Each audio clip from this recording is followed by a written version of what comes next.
Welcome, everybody. While Sean's getting set up inside the classroom there, if you want to, if you want to enter your name in the chat, if you're in here, we'll get you down as present. And yeah, Sean, I'm gonna flip you over right now. All right. All right, so welcome to practice number 3. Obviously, those of you who are in attendance, we will have you sign a sheet before you leave. Those of you who are online live, make sure you put your name in the chat box at the end of this meeting. And then those of you who are watching later on, I'm going to be the handouts that I have handed out the last 3 days now. I'm actually going to post those. That way, those who was not able to make it live, they can fill out these sheets so they can come back to it throughout the season. So today's 2-person, okay? And it's sort of like baseball. Like we always teach 1 person in baseball because we are 1 foul tip away, 1 foul ball away of a home plate umpire getting concussed. We have to go 1 person. We teach 2-person, even if you're varsity only. I've been in this situation 3 times where my partner got hurt. And then when a partner gets hurt and that can't continue working, you're left with 2 officials. All right, so we need to know 2-person, even as varsity officials. But really 95% of all basketball games worked are 2-person. You need a sheet? Yes.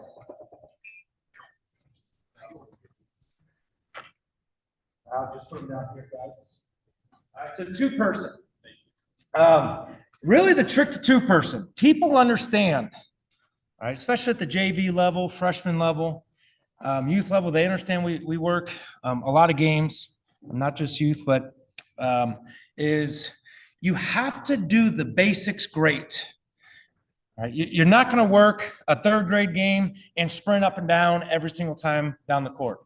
They just don't play that fast. Even in a JV game, you're not going to have to sprint every single time. But when they do the fast break, you're going to have to sprint. But if you do the basics that we're going to go over today, the basics, great. You're going to see we're not going to take a look at any fouls. We're not going to take a look at any violations today. We are going to focus on the basics, great. Because when we miss a call, hey, at least they're hustling. Hey, at least they're in position. Hey, at least we know what they're calling. Do the basics great. If you do the basics great, people might disagree with your judgment, but that's not what the unsporting behavior correlates with. What unsporting behavior correlates with is laziness and not doing the basics great. Right? Oh, another official out there just here for the money to collect the check. Right? I'm not going to work for free, but we have to do the basics great for the game. All right, so the small things done well is going to keep us out of trouble. So these are the 11 squares, just like we did the first 2 days.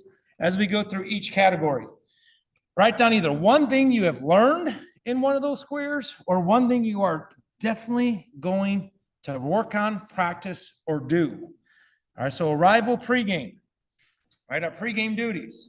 Communicate with partner 24 to 48 hours before. All right, so those of you who are in Arbiter land, anyone know what happened to Arbiter yesterday? No, other than it didn't work. Yeah, it didn't work. All right. So my wife goes, and we literally only had 6 games yesterday. I knew exactly who was working. I knew exactly where they were working at. But let's say that happens on Saturday, next Saturday, where we have 500 games. Ooh, what do? Told my wife, we get an email reminder 48 hours before. Go to that email reminder because it has your partner's name, email, phone number, date, time, location. All right, so erase those trash emails maybe once a week, not right away. All right, so communicate 24 to 48 because that's typically what I do. I get my email reminder, sweet, yep, there's my partner's name, there's the AD of the school. I do the communication right there, okay? The best call is the no call. Check in with the site/athletic director. When we say site director, typically if you're doing a youth event, if you're doing a tournament or just working at a site, that person at the front gate, they're collecting money, so they're typically responsible and they know who they're collecting money for. All right, so just check in. I'm an official, court 5, Sean Johnston, and then they usually start keeping track of who shows up. Like we said yesterday with an AD, when they have 8 courts, they're looking for 16 officials. Once they have that 16th official there, guess what that tournament director does? Whew. I will tell you as a coach, all right, my most nervous time, 8 o'clock tip, and I have 30 courts going on at 8 o'clock, is from 7:45 to 8:10. All right, 7:45 to 8:10. All right, who's going to be late? Who's not going to show up? How am I going to have to move officials around? And it's great on a Saturday morning, 7:45 to 8:10. I don't get a text and I don't get a phone call. Okay, understand the impact you have on other human beings as a sports official. Have a pregame topic. All right, so and again, we said this yesterday, no matter what level of basketball you're doing it, when I'm working youth basketball, you'll see me doing this, all right? And what it is if I do this, I'm telling my partner they had the wrong mechanic. If I do this, I'm keeping track of my wrong mechanics, all right? Because I still want to focus on doing correct mechanics. All right, so some people you might start, hey, I'm really working on close fist foul today, close fist foul today. I'm not going to mess that up.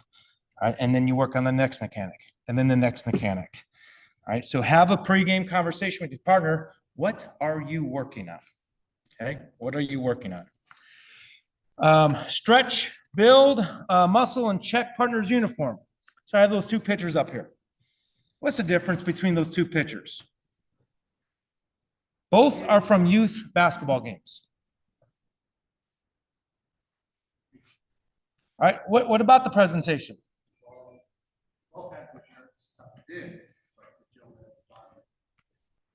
All right, so we have one that's tight tucked in, the other one tucked in, then loosened. Go ahead, Clint. All right, wristband and or watch, can't tell what it is. All right, but that's, if you're working with some, hey, we probably shouldn't be wearing watches. And if they're wearing a watch because of counting steps, put it in your pocket, put it on your ankle. It will count the steps.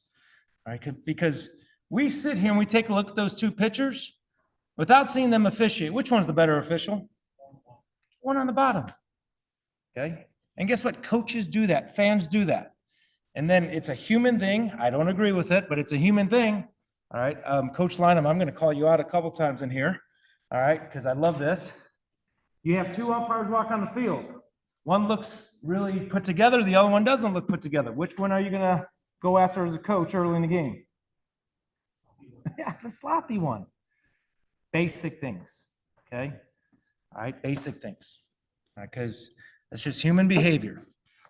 15 minutes on court. So for youth, we're not asking you to be like on the court, opposite table, watching people warm up, but we are asking you to be at your court 15 minutes prior. Okay, 15 minutes prior. They usually have 2 chairs set up away from the fans. That's where you want to meet your partner 15 minutes before. Yep.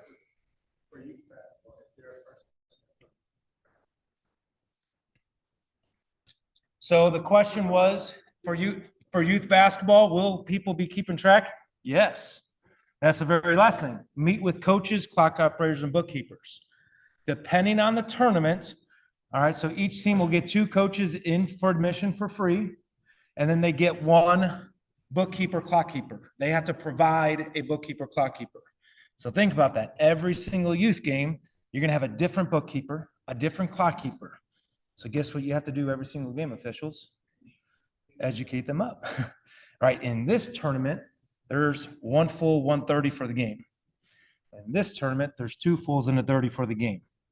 All right, yes, you are not going to have to keep score. You're not going to have to start and stop the clock. There are parents that do that, but you want to meet them, even in youth basketball.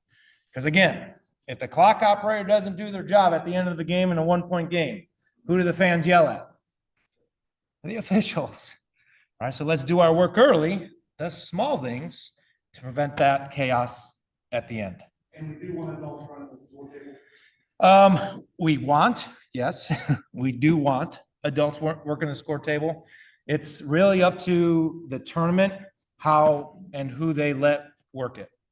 I'm not gonna not have a game go just because I have a responsible high schooler working it. Just, if they're not doing their duties, you might ask the coach, hey, do you have an assistant coach that could do it? So it does not become a problem at the end of the game. All right, so, yes, sir.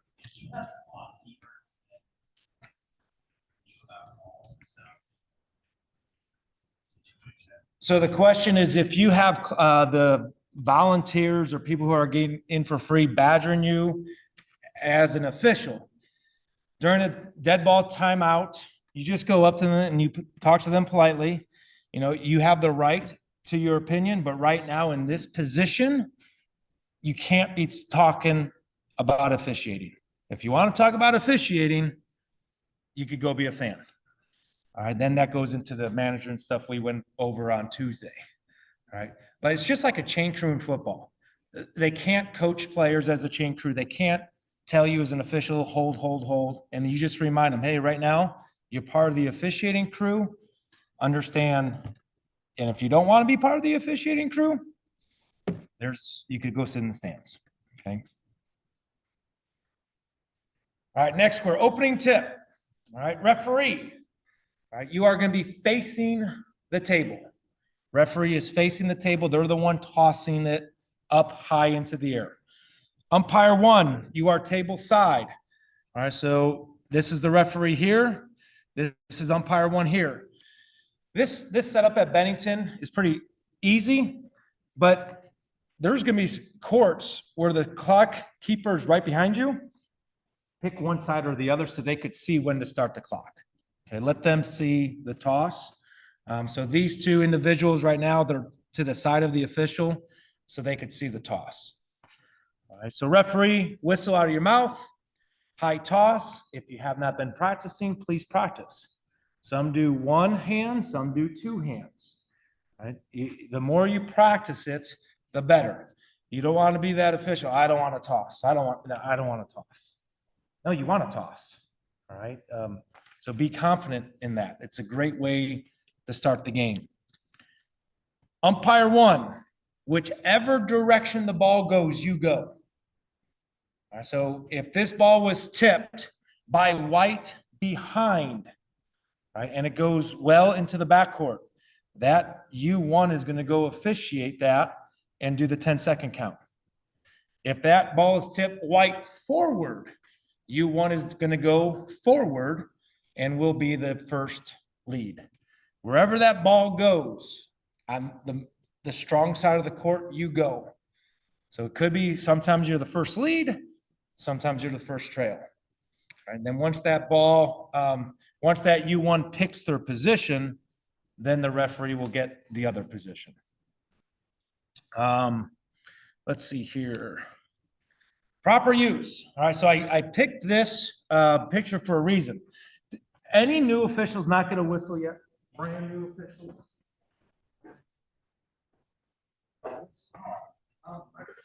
Sweet.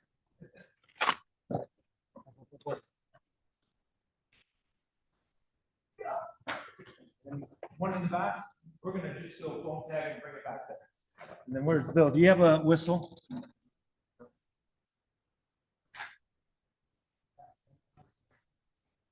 So I know we're going to go there. So we specifically get these whistles where if you pull on it, it actually comes off. All right. So God forbid something happens and you don't want a noose on your neck. All right. So we buy these whistles on purpose. So that way it is detached. It's a detachable whistle. And we always get Fox 40. Again, we try to have the same whistle as possible. So you don't want to have a volleyball dolphin whistle. Definitely no Pete whistles. All right. And I always carry extra whistles. So if I do get a partner that isn't doing the team stuff, I give them my extra whistle. Okay. You want to sound the same. If you think you're being loud with the whistle, you got to be louder. All right. You really want the comments of when you blow your whistle loud. The player next to you says, damn, that's loud. Ooh, Wow, that was loud. That's how you know you're loud enough. All right, you have to have a loud whistle. And if you haven't, if you're brand new, if you have not been practicing blowing a whistle, practice it. As I work with new officials, the trick I do, I'm like, you're not loud enough. You're not loud enough. And like, how do I know if I'm loud enough? So at halftime, I say, all right, blow your whistle. If they blow the whistle and everybody doesn't stop shooting on the court, you're not loud enough. I say, all right, watch this. Boom, blast my whistle. Everybody stops and looks at me. That's how you know it's loud enough. That's the purpose of the whistle. The purpose of the whistle is to blow it, get everybody's attention, because now you have to communicate what everyone did. Okay? So practice blasting your whistle. Those of you who've been doing it, violation should be like a double whistle. Boop, boop, travel. Boop, boop, illegal dribble. All right, now that double whistle, because as the game goes, and now you have a double whistle versus solid blast, people are going to know even quicker it's a violation instead of a foul. You're going to avoid that spontaneous negative reaction. Okay, so that's for guys and gals who've been doing it a while, that double whistle for a violation. Substitutes. Whoever's bringing in the substitutes, boop, bring them on in. All right, because you're going to be working with partners or they're not paying attention to you. They're not paying attention to subs. They're not paying attention to anything. They want to put the ball back in play. When you blow your whistle, you get other people's attention. So sub, I call it a half whistle. So it's not a blast. It's just a, nice, come on in, subs. All right, because now going further, if subs come in on their own, okay, does every single court have how many team fouls there are on the board? No, so all of a sudden, boom, you're in a foul situation. They're running in on their own. We're in bonus. Oh, shoot, where's my shooter? Oh, shoot, we had 4 subs. Oh, darn it. Well, guess who knows? Mom and dad, who cares who wins? That's who knows, right? And you want to know who else knows? The coach. I'm going to throw myself underneath the bus. You ain't cheating, you ain't tried it.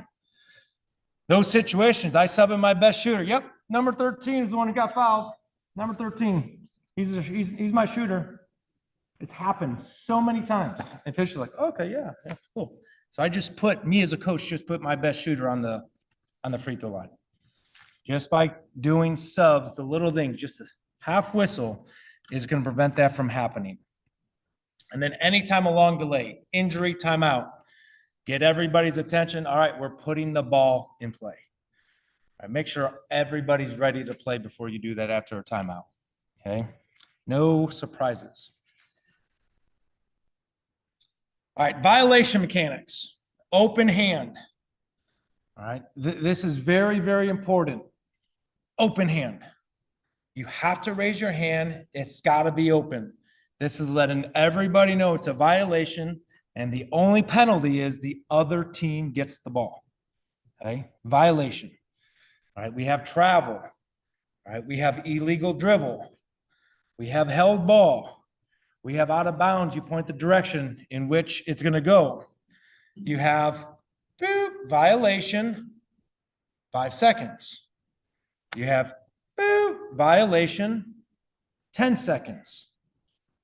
And then the one that you should call the least of the least of the least, 3 seconds. All right, we're not going to get into that talk today. Just know we should prevent 3 seconds at all costs. Anybody swings the elbows, violation, elbows. All right, that's a big difference between closed fist, elbow, right? Violation, elbow. And then backcourt violation. Raise your hand, backcourt violation. All right, so it's almost like I tell myself, whistle, ooh, I got something to say. Travel, okay? Let everybody know that you have something to say by raising your hand. Best way to practice this is in the mirror. In the mirror. Because again, if you don't want to be yelled at as a sports official, this is any sport, you have to have clear communication. Judgment does not cause frustration. Confusion does. So if they don't know what you called, they don't know where the ball's going to be put in play, they don't know why you called it, that's when they get frustrated. Okay? Just like your parents get frustrated when you don't communicate with them, right? Same thing, communication. Yes, You have elbows there, yes.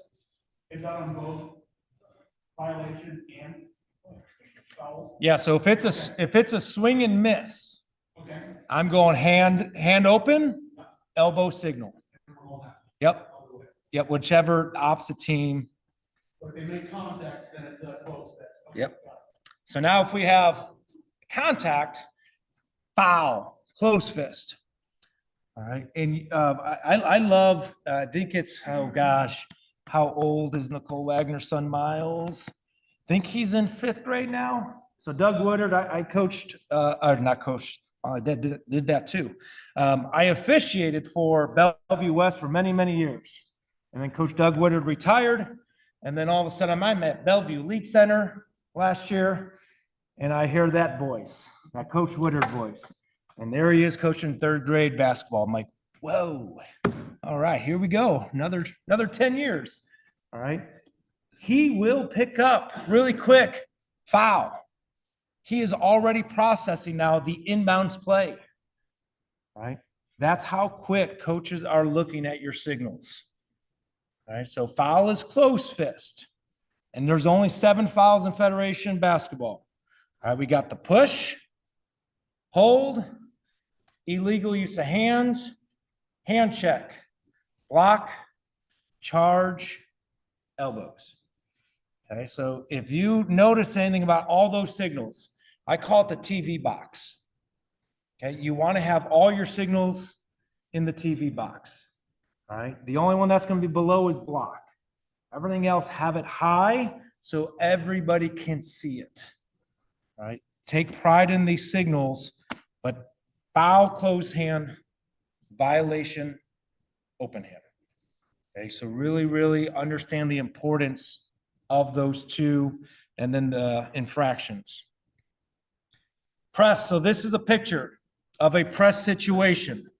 Now, you might think that it's a half court coverage, but it's not. It's press. All right, so we're really, really more importantly in 2-person worried about, are they getting the ball up the court legally, or is the defense doing illegal action? All right, so the new lead, you have to stay in help. All right, so whoever's the deepest offensive player is where you're going to be.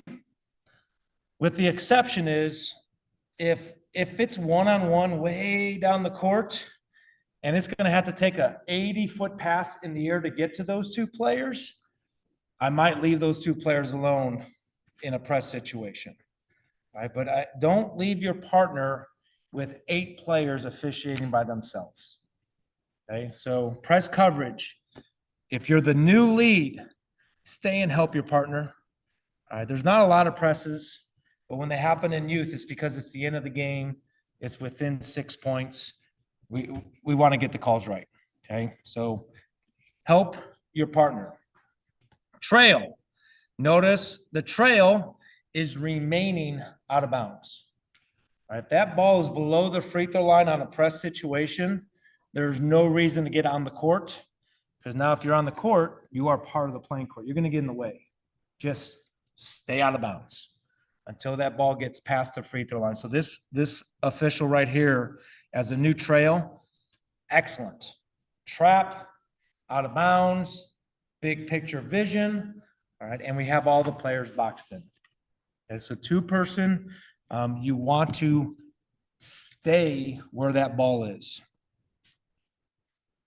All right, half court, lead trail. This is probably the one thing that we captains and observers are going to be looking for when we go out. All right, we are so used to, as new basketball officials, when you're watching TV, where does the camera go? Wherever the ball is.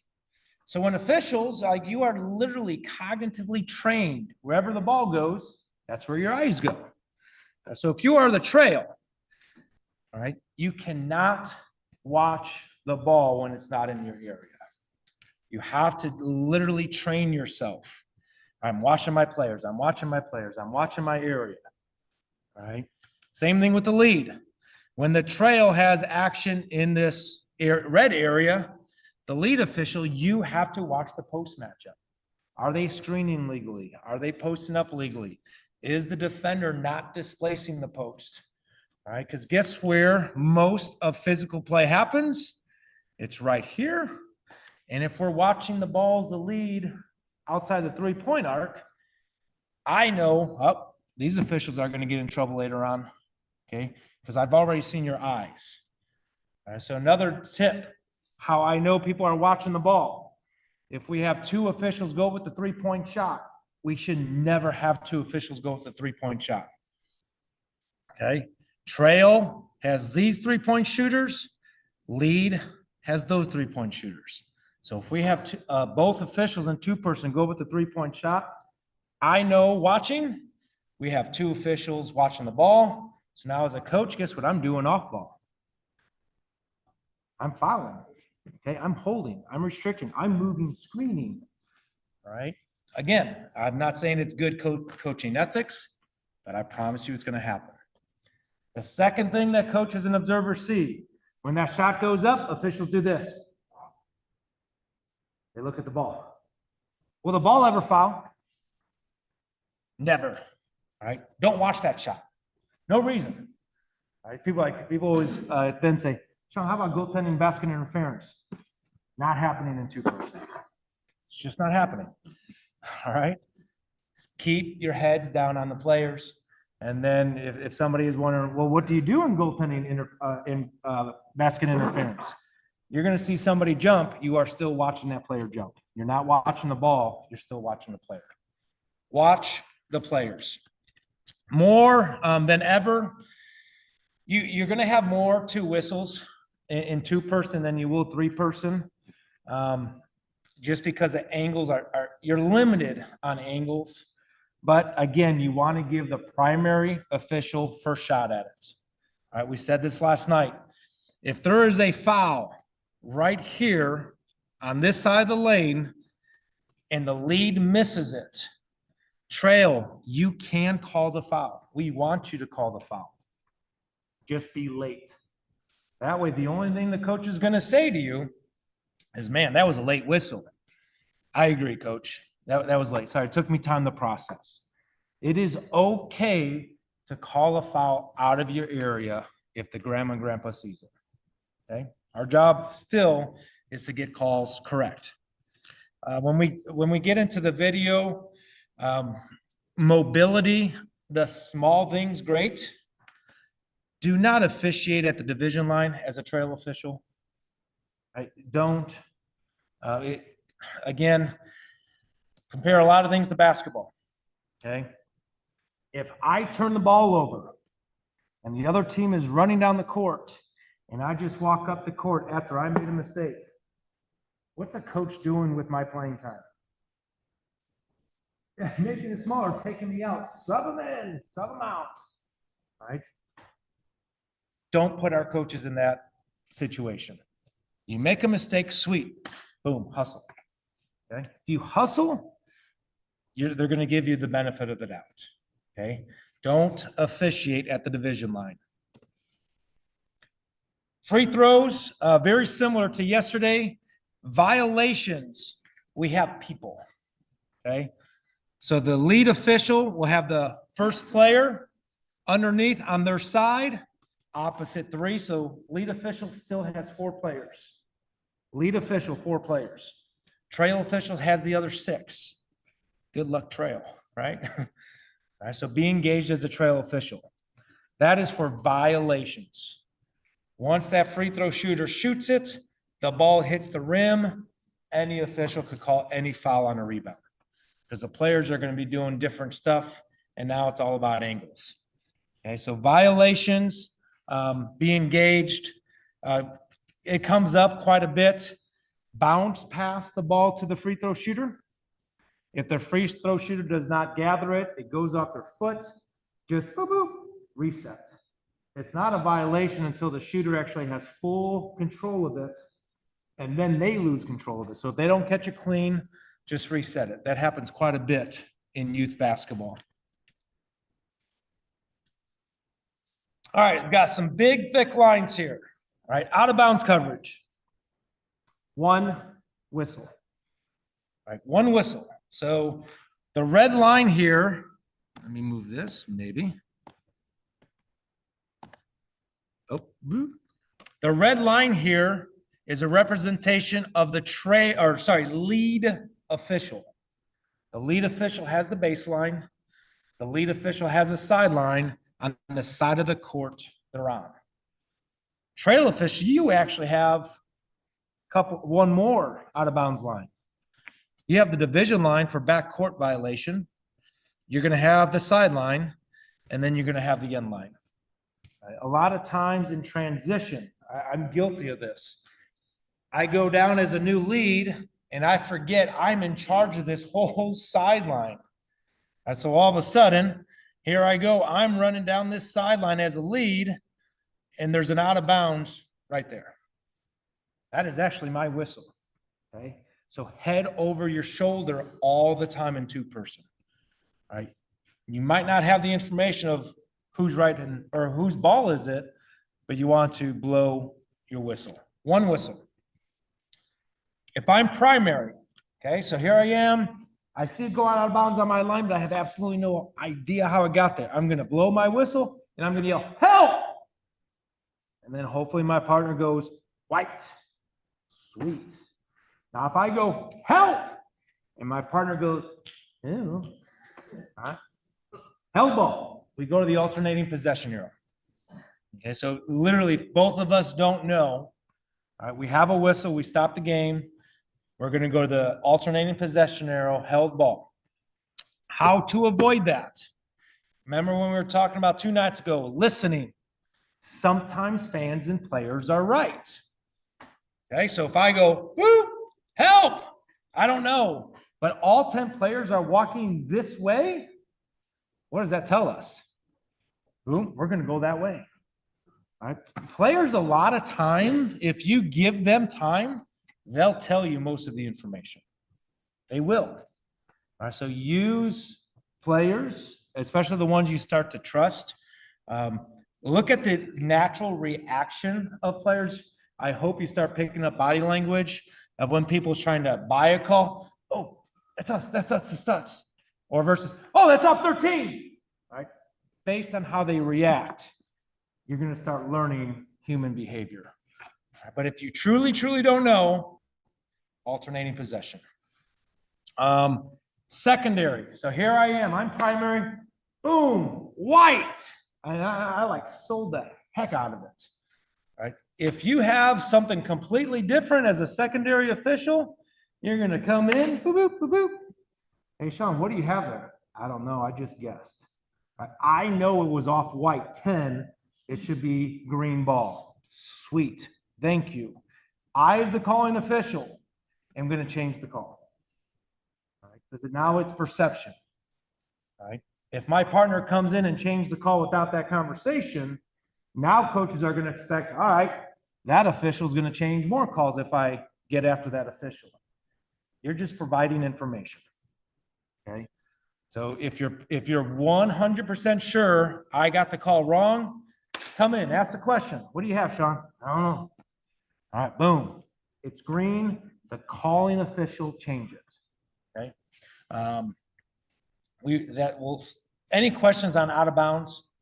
So I will say this is the hardest call in basketball. Out of bounds is the hardest call in basketball. Because again, we're typically not watching the ball. We're watching players. Now all of a sudden we got to watch the ball. We don't have all the information. Okay. So let's use all of our tips and our skills to get these correct. Switching on fouls. Ben's not here today. Okay. Oh, you are? Yeah. You asked me that. I'm like, we're going to cover this tomorrow. Hammer this tomorrow. All right. So there's no rotations in two-person. Once you come down on one side of the court, you stay on that side of the court. Okay. But there are switches. And what switches is you are going to change from lead to trail, change from trail to lead on foul calls. All right, because imagine this. Let's say you don't switch, you're lazy, and you call fouls all on the same side of the court all game long. Who are you calling fouls against? The same team. So now all of a sudden, whoop, white, 32. What do you have against 32? You called all 5 fouls on 32. Because we're not switching. I have nothing against 32. I'm just lazy. Gets us in trouble. Okay? So what is switching? Switching is this. Here I am. I'm the lead. I'm underneath the baseline. I have a foul on on X, the defensive X. I am going to come up. I'm going to report the foul, and my partner is going to switch with me. So if there's another foul on red on the very next possession, who's calling the next foul on red? Your partner. Okay? Now there's no foul on red. We switch. So now I'm going to go and be the lead down on the other end. And now I have a foul on a green 0 player. Boo! Oh, man, this crew's consistent. There was a foul down there, was a foul down there.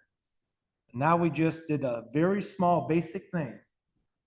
And that perception of one official has something against one team, against one player is gone. Okay? Just by switching on fouls. The other thing, and I'm fine saying this online and live. Most youth games is running clock, right?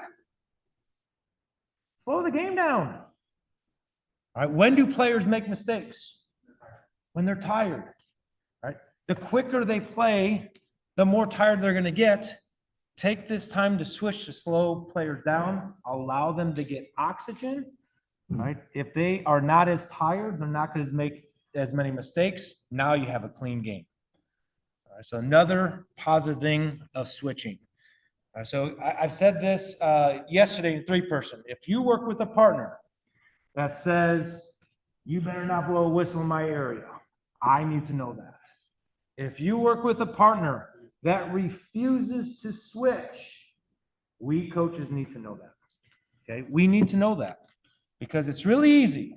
If they're not doing the basic things right, we just take away self-assign. Right? And if we have enough officials that are willing to do it the right way, they get self-assigned, they fill all the games, sweet. Those officials could go work somewhere else. Right? Because I don't want to take phone calls of officials being lazy. All right, so switching does a lot of great things to keep us out of trouble. Every foul, shooting foul, switch. The only time you will not switch, okay, is now we have the trail official here. If this trail official calls a foul on red X, okay, he or she's already the trail. We have a foul on the defense. I'm going to report the foul. I'm going to stay trail. All right, so you always, like, that's the one time you don't actually switch. Right? It's not a shooting foul. You're going to stay trail. All right, so switch on fouls, please. It saves you as officials so much frustration with coaches. All right, last second shot. I hope that picture's large enough. So trail official in 2-person, you always have the last second shot. Some people say, well, the lead official could see the scoreboard, so we're going to give it to the lead official. Are we watching the scoreboard on that last second shot? No, we're looking for the horn, or listening for the horn. Because if we're watching the clock, we're not seeing a foul. We're not seeing the ball off the hand on time. All right? Yes. What if they don't have a horn? I know it. Like the Beat Center, they don't have a horn. Even on their small scoreboards, they don't have a horn. So if they don't have a horn, I would ask whoever's keeping track of the clock, make some type of noise, whether it be a slap on the table, a scream, something. Because we just can't take our eyes off the shot on that. So trail official, I'm always going to my chest, my shot, And if I'm the lead official, all right, so boom, we had a turnover. Now I'm pointing at my partner. Your shot now. Now it's your shot. And the whole purpose of that is we don't have one official counting it while the other official's waving it off. Okay? Only one signal is made, one judgment is made. Another tip we put on here. If you're the calling official and you like definitely know it's not going to be good, it's too late, blow your whistle right away. Boop, boop, boop, boop, boop, boop, boop, boop. Because now if that ball goes in, all you're going to hear is, ah.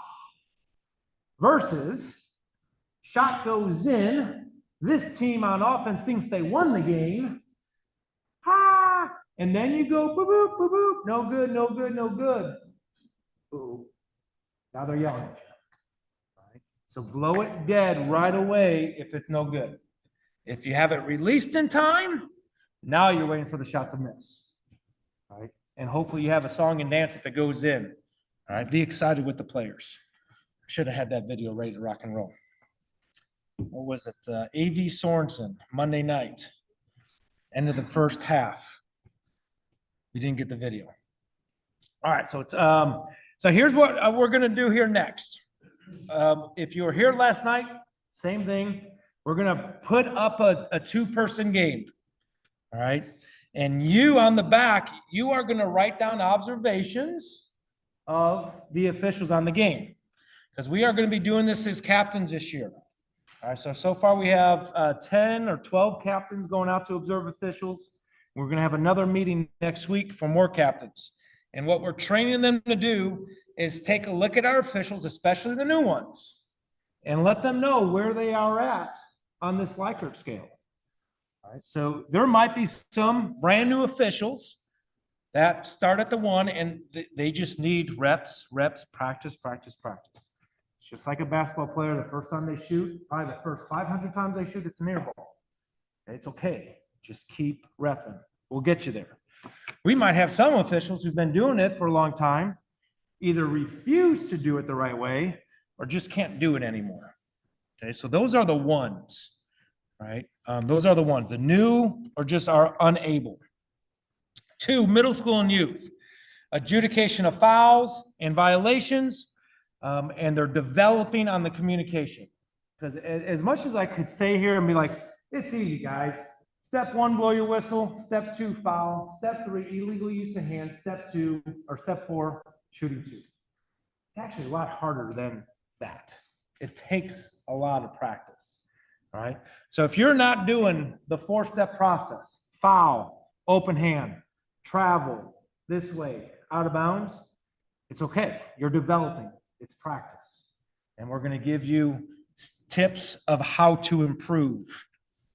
Now, if you're doing all that, subvarsity, the basics are all there. Everything we covered is all there. Now it's game management. Advantage, disadvantage, bench decorum, right? You guys have a double whistle. Sweet. Work on your cadence whistle.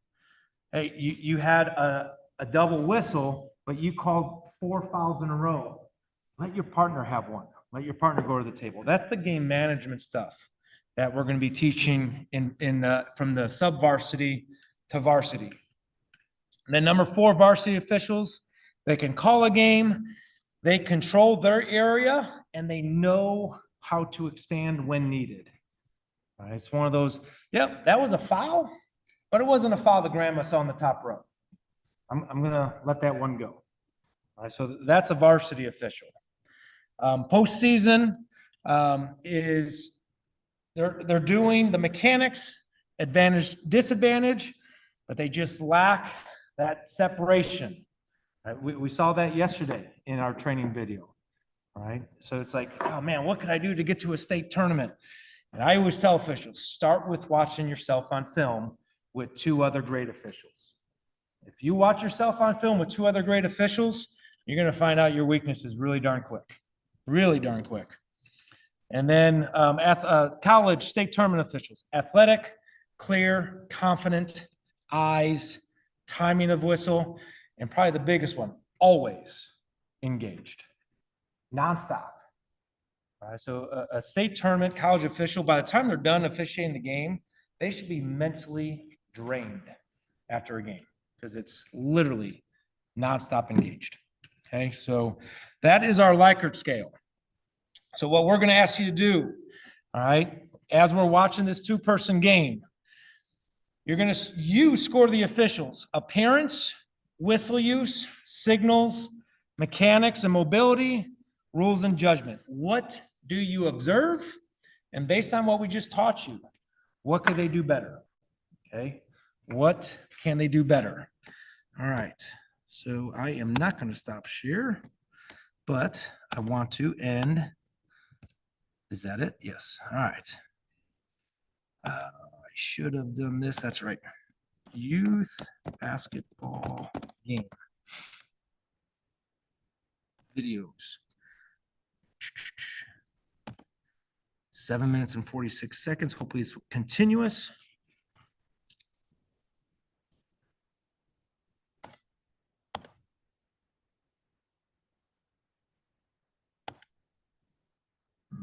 I'll give us a halftime. Heck yeah.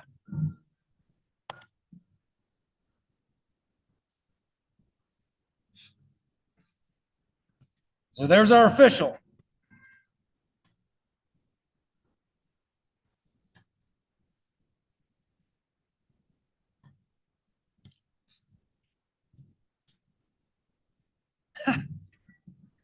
I'm going to find a different game. Because I wanted to find a one before we use the one we recorded last year. What could be other keywords? I'm trying to remember the keywords we did at the captain's training. We'll go middle school basketball game. Oh, championship.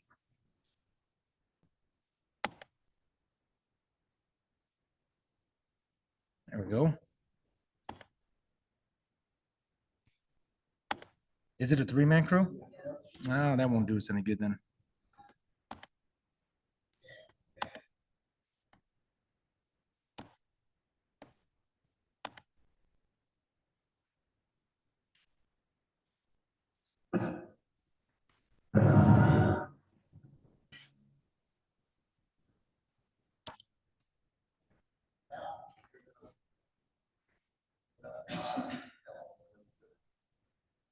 That's okay.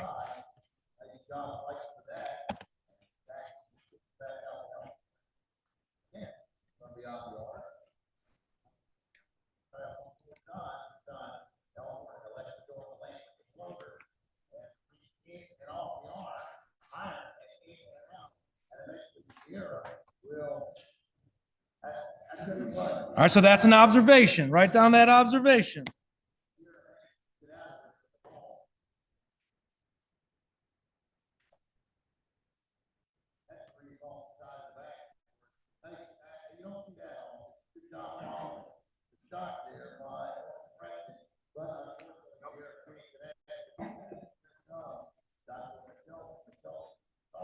Count the bucket and to the line will go a very deserving right this ball and an 8-3 jacket on top.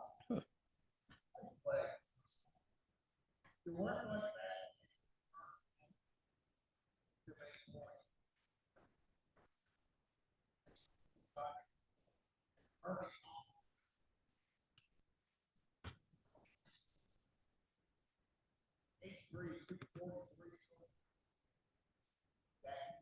All right, everyone see the observation right now here? I would be outside. We're not boxing players in. Not necessarily behind them, but definitely wide.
All right, perfect. That's actually perfect amount of time. All right, who wants to give just a full assessment between one, unable to officiate, two, developing, three, sub-varsity, four, varsity? Where would you have these officials? A two? All right, what could they do to go from a two to a three? All right. All right, so avoid the walking up and down the court. Okay, what's another thing? All right. It was like wanted to remain right in his ear. Okay, so keep your eyes on the player. One more thing, they could go from a two to a three. They always, when they got to their spots, they just stopped. All right. They didn't get themselves in position to see the whole place. All right, so they were stationary, and that's exactly what we're talking about with this two, that stationary officiating. All right, I know I have to get to the 28-foot line. Boom, I'm staying right there. I know I got to get out of bounds. Boom, I stayed right there. Okay, and again, does it really take too much? All right, start at the 28, work lower. Start at the out of bounds, work wider when the ball's on my side, close down when the ball's not on my side. Right? Doesn't take much. Right? How long did it take you guys to observe what they could do to improve? Yeah, 5 minutes at most. So guess what? Guess what all fans, players, and coaches do? They do the same exact thing. Okay. So that's really the big thing about like new officials. You got to understand, like, as you're new, you have one time to make that first impression. Okay. And again, now let's say that first time you're still learning. That's cool. That's fine. We're going to give you feedback how to get better. All right. So now the next time you see that coach or team and those fans, and then they see improvement, now guess what? Now you got the trust. Now you got them in the back. All right, so you guys have already learned, and you could watch officials, and you know how to help other officials improve. You got to be able to do that yourself. Every single game. All right, we're going to go to this one, and it will pause sometimes in this video, just because this was made for a training video as well. So, but we're going to just watch this game from the opening tip, and we're going to take a look at, again, give feedback of what these officials can do better. Actually, it's just so I know.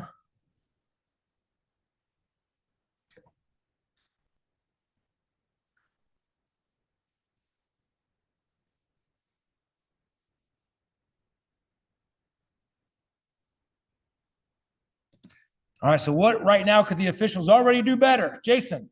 Did he spin his whistle? I don't know. All right. Who not move? All right, tipping official, just stay there. Because if you start moving, now you're a moving target. Let the players decide what's going on, okay? Oh, no. Right in the middle of the court, right where you definitely don't want to be. All right? Because again, in two-person, what side is that official definitely going to start on?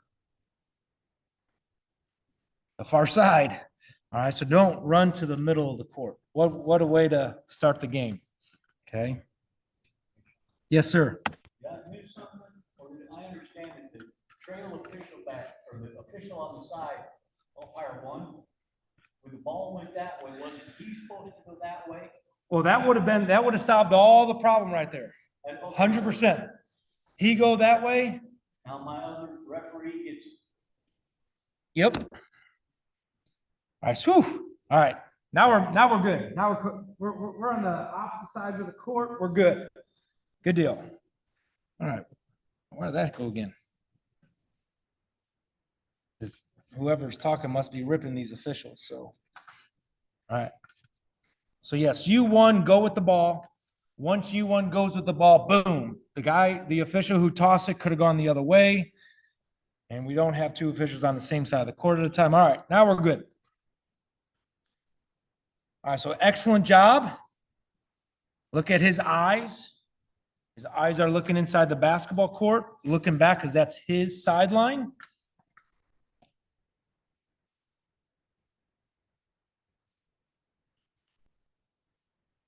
All right, so this is the perfect example of we have a foul. Everyone know what type of foul? Block. Everyone know where we're going to put the ball in play? Out of bounds, sideline. Because the calling official was the trail, that's the one time you're not going to switch. Okay, so boom, you're the trail. You call a foul on the defense. All right, and your ball is going to be put into place on the sideline. You're not switching. All right, so that's the one time you're not switching, but you're still always the trail.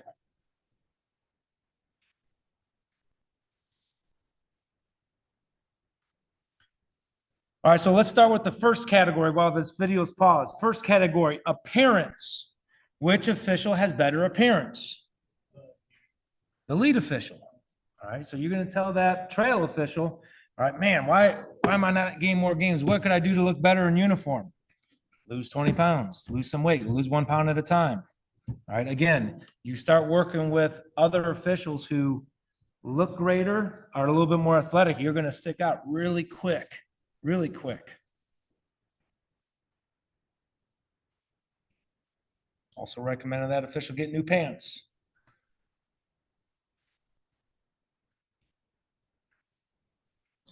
All right, so notice, last video, how did the official inbound the ball on the end line? Anyone remember? A handed ball. Sideline, end line, officials, we want to bounce the ball. That way we are away from the inbounder. We have the big picture. Okay, big picture. So bounce, sideline, end line, hand only baseline underneath the offensive basket.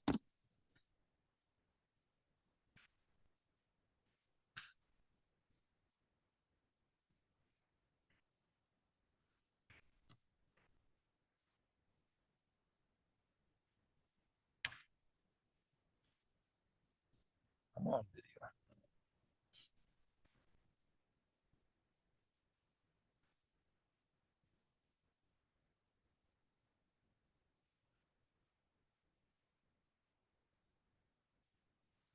All right, so did we have a potential foul? Yes. We did have a potential foul. All right, we had defense moving forward, defense reaching for the basketball, and now the judgment was no foul because after the contact, they were going to stop the dribble anyways, and they were able to stop the dribble without traveling, and they were able to get a clean pass off. Now, let's say the ball handler traveled because of the contact. Now, what would we have to call? Disadvantage. Okay. Play on. Advertisement play on.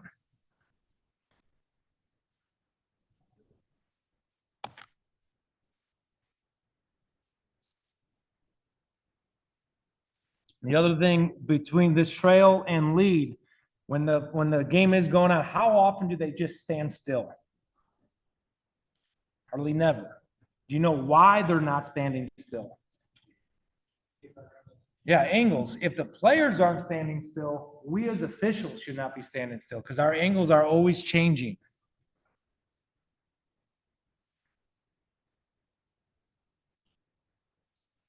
All right, so now right there, rules application. Anyone know why that was not a travel? Go ahead. Absolutely. For you to have a travel, you have to have control of the basketball. So he was just fumbling the basketball. You can't call a travel when they don't have control of the basketball.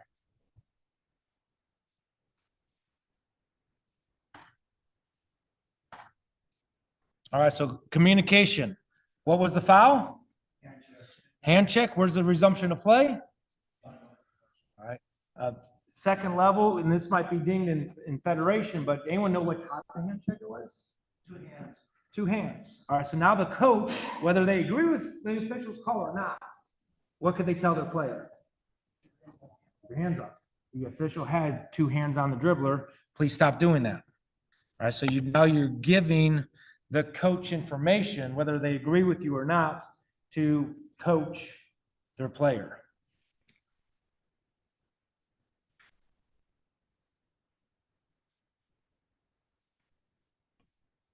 All right, so sideline out of bounds, bounce it and box in players.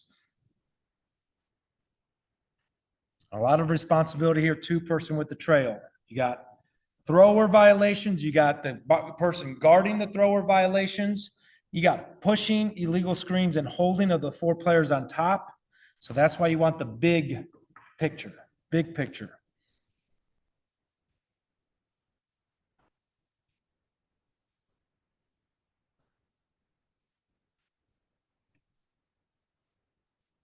All right, so what do you guys think? Do you think this hand by rule is over the plane? Probably. All right. So this is where we're talking about advantage, disadvantage. All right. You don't want to be technical with it. Warn them. Watch your hands.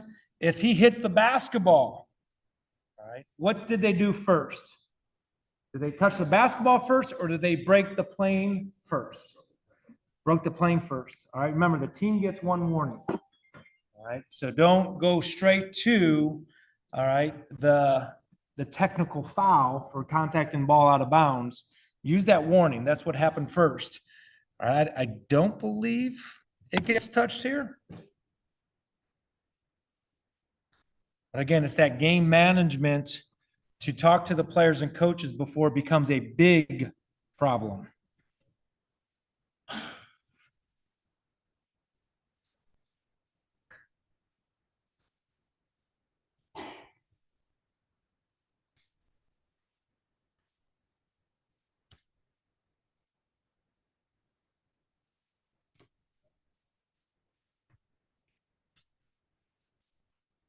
Again, look at the eyes. You have the trail official looking at the ball. You have the lead official looking in the lane. You don't have two officials looking at the basketball.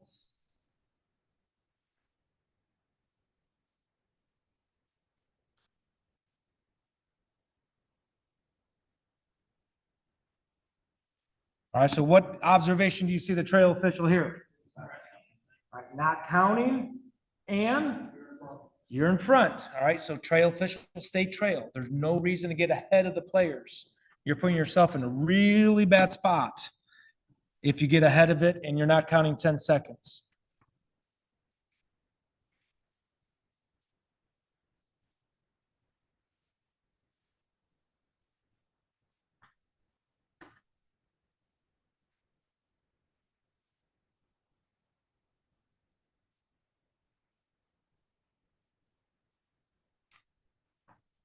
All right, so we're talking about this. What he's saying is they're matching up foul calls.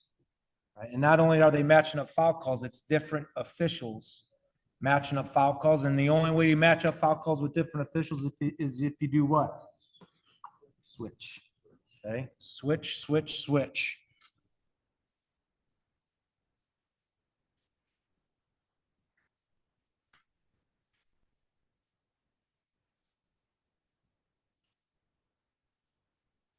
So this might be a rule application here.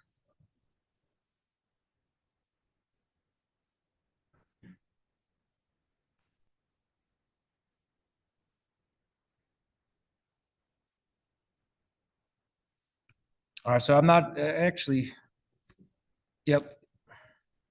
I'm going to rewind it just a little bit. Okay, come on.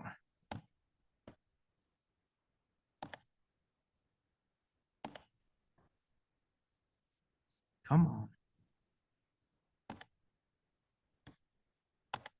All right, so the official took the whistle out of their mouth because guess what the coach said right away? Travel. Right, I have the information. All right, give the information. Right? So it's not necessarily you have to be right, but give the explanation to the coach if you have time to give them the explanation. All right. If you have time, you don't have to, but if you have time.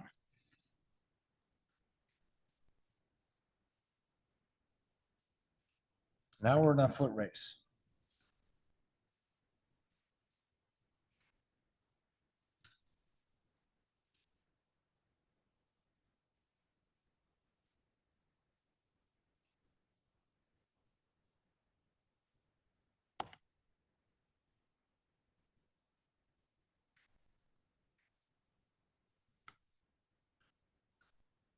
All right, so this is, notice 28-foot line is where we want to start.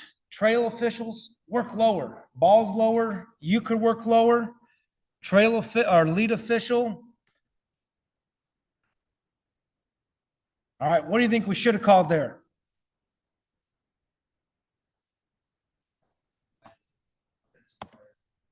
All right, so that's what should have been called, yes. All right, so that offensive player got underneath the basket, because that's actually where the defense wanted him to go. And the defense is legal guard position, and the offense backs that defender away and gets a shot. All right, so that is a foul. That is a foul. Yeah, you go charge on that. Yep. All right, so now I think it gets worse here in a second. I forget exactly what happened. Because then eventually what the crew did, they went up to 34, then went to the coach, and they said, hey, we missed a foul. We should have had a foul on 34. Could you please let him know he can't back down the opponent. He's got to get around the opponent. So then the next time 34 did foul because of the back down, was anybody surprised? They weren't surprised. We let them know we missed the first one when we got the second one. All right, so it's okay to have that communication as well with players and coaches. Again, it's a small little thing. All right, so last second shots, so 29.6. Who's got the shot? Trail official has the shot. Partner's deep corner over here. Because he doesn't have any post matchup, they're playing wide. There he is.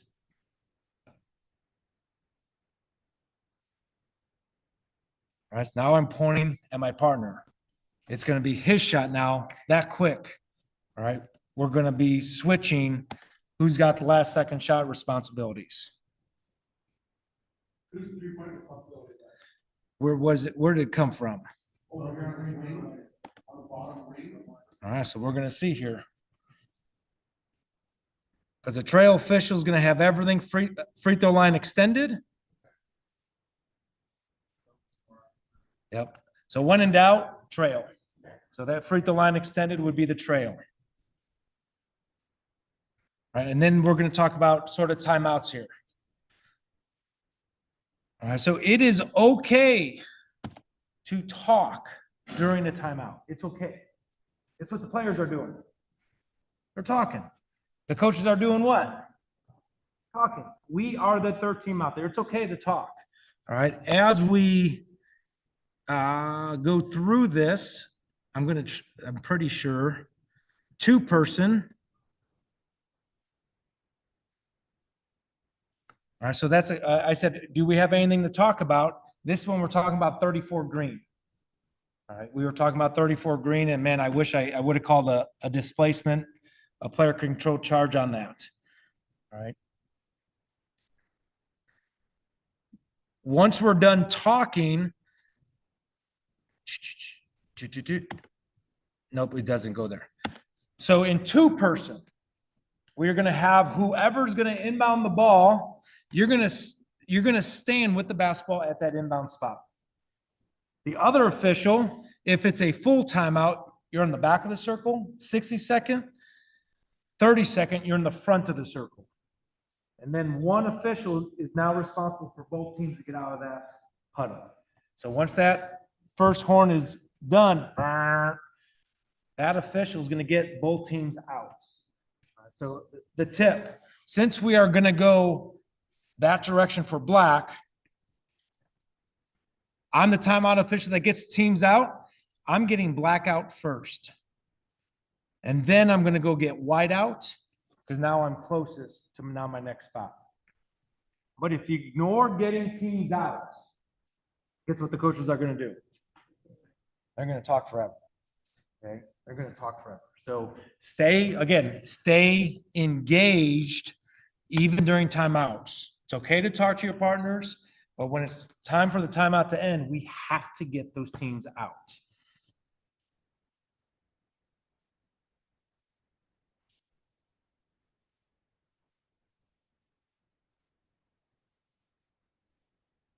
All right, so trail calls it, no switching because we're staying trail.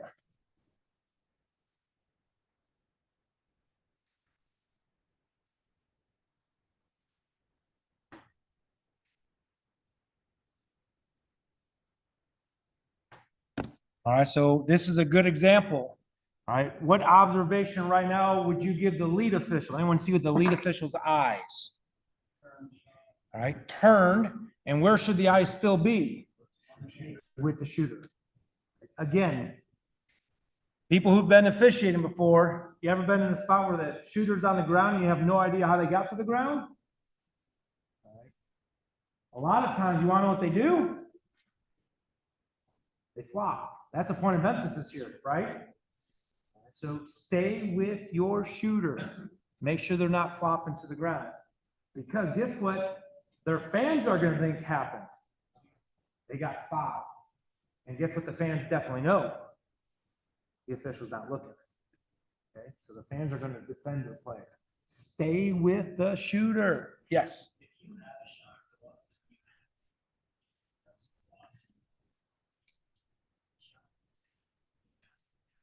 Yep, so the basket does count. The first one's a team warning. So once that shot goes up, you're just going to signal the flop. All right, shot goes in. Boop, boop, boop, boop. This is a flopping warning for this team. Yep.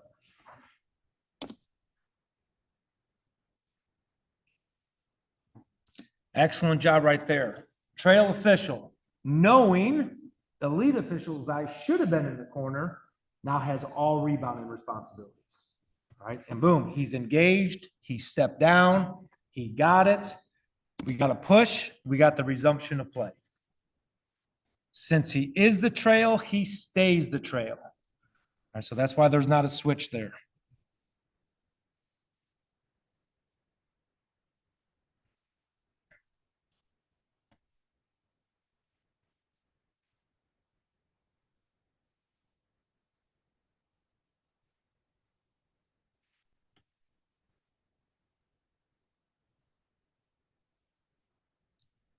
Almost got it right, Jason.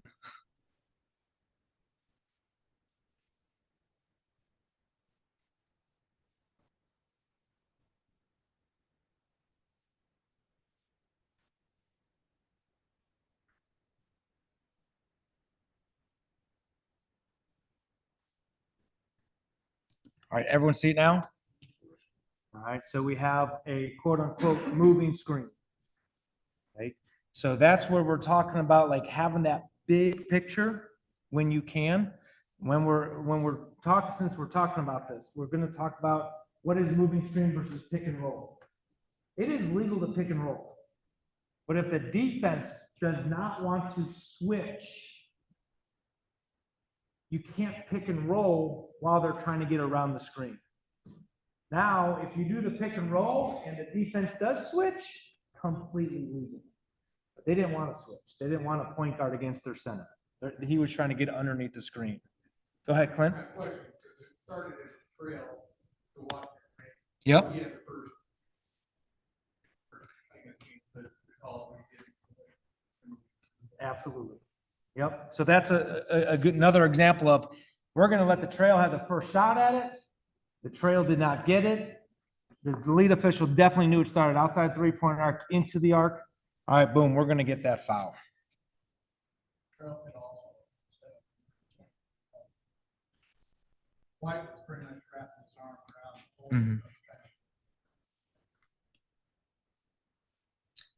You would have been able to see the whole where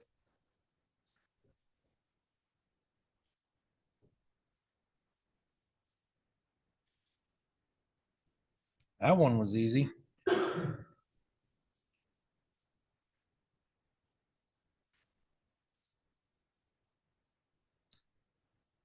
See, now on this one, we would want to switch. So now we had the lead official call a foul against the defense, all right, to avoid, because most fouls will happen in the lane, to avoid that back-to-back foul switch.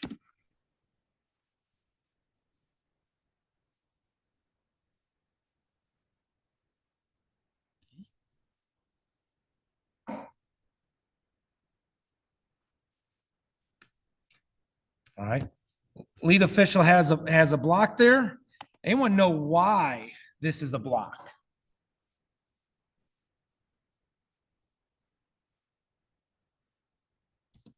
So what side of the court? Go ahead. All right, arm, sweet. So what does the offensive player have right now? Go ahead, say it, Clint. Head and shoulders past. Anyone see what the defender kept on doing? Kept on moving forward. Okay? Kept on moving forward. Guess what the coach is going to say? All right. He had legal guard position. He's straight up. He's straight up. Yep. But he didn't let the offense initiate the contact. Once they get past that halfway point on the basketball court and now they move forward, I always tell myself, are they moving towards the basket as a defense? Or are they moving away from the basket as a defense? All right, so when it started, he was moving towards the basket. Cool, awesome. But once that offensive player got to the other side of the lane line, now we started moving away from the basket. All right. So again, good job using the body to impede the opponent. All right, this was our first free throw situation here. So hopefully we watch the free throw here.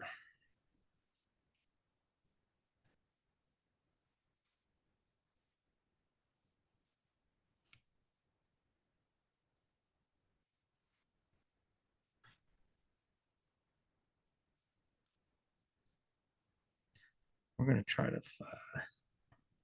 All right, free throws, perfect. All right, so this is, whether this is the first shot or second shot, doesn't matter. So in two-person trail official, you do want to be low, right? Because you have to officiate that shooter. Is that shooter over the free throw lane line? All right. So lead official has a lower player and opposite three. Trail official has all other players for violations. Good job whistle use there. So that was good. Blowing in the subs.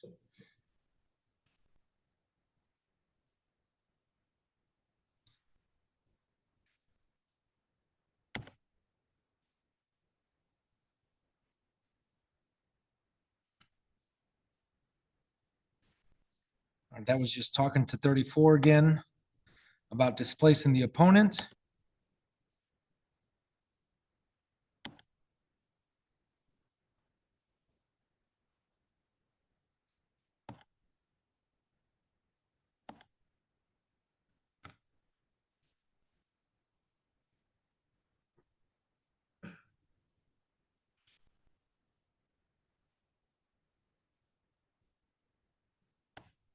.1 seconds left.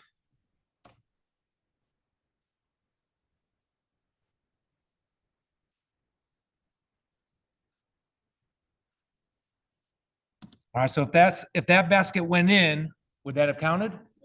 No. So that's that last second shot again.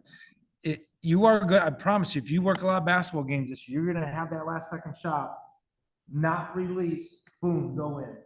Kill it right away. Kill it right away. All right. as we get ready to conclude this, I'm going to go back here.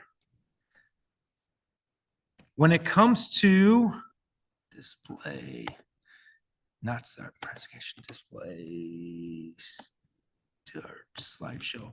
When it comes to these categories, okay, when you leave this classroom today, does everybody have the ability to take whatever uniform they have and make sure they're at least youth middle school basketball and look like not a sub-varsity basketball official?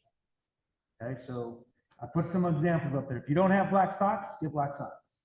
If you think your shirt is going to come untucked just by the way you run, you could tuck your shirt into compression shorts. Right? If you're a new official in the pants we got, the pants actually come with this material on the inside where it helps keep the shirt tucked. All right, so that's another thing we try to do is set you up for success with appearance. Whistle use. What did somebody learn new today for whistle use? That you could go from a 2 to a 3 or 3 to a 4. Violation double whistles. Anybody else learn something new with the whistle? How about subs? How many people blow in subs? Say that again. One person. Yep, one person blows them in, half a blast. All right. Signals.